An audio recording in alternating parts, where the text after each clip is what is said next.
مساء الهنا والجمال عليكم، عاملين ايه؟ يا رب دايما تكونوا بخير.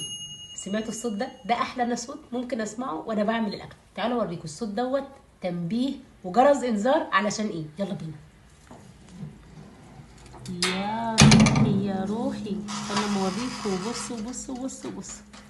تعالوا كده نطلعه. أوه.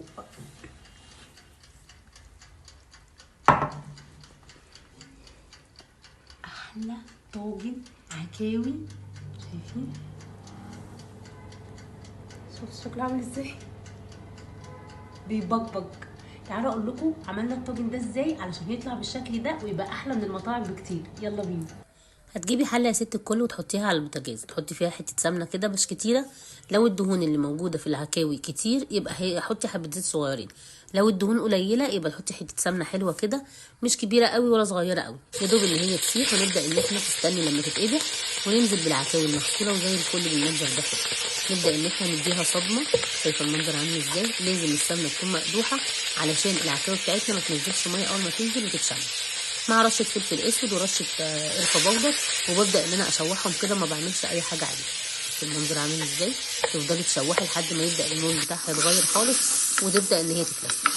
برجع بعد كده بروح بدل ما بغير مع مثلا اعمل خطوه تانية اشيلها وارجع احط السكر المكرمل، لا بجمع العكاوي كلها في جنب وابدا ان انا احط 3 معالق سكر او معلقتين على حسب اللي انت عايزاه.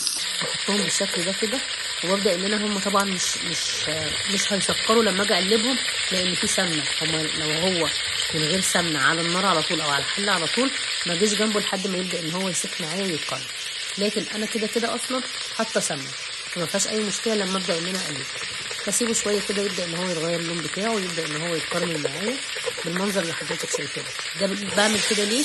علشان يديلي تقل للصوص اللي انا عايزاه بتاع العكاوي، ولما احط البصل زي ما حضرتك شايفه كده يديها اللون اللي انتوا بتشوفوه في المطاعم والمحلات وبتبقوا مش عارفين اللون ده جاي منين. بس المنظر عامل ازاي؟ ببدا كل شويه اقلبها، اديها تقليبه لحد ما تبدا السوائل اللي نزلت من البصل تبدا تتشرب. بعد كده بكون محضره ايه، طبعا بكون بغلي ميه في الكاتل او في حل على النار علشان ابدا ان انا ازود بيها بس المنظر. كل شويه اقلبها كده لحد ما يبدا البصل بتاعنا يدي. بحط مكعبين مرقه.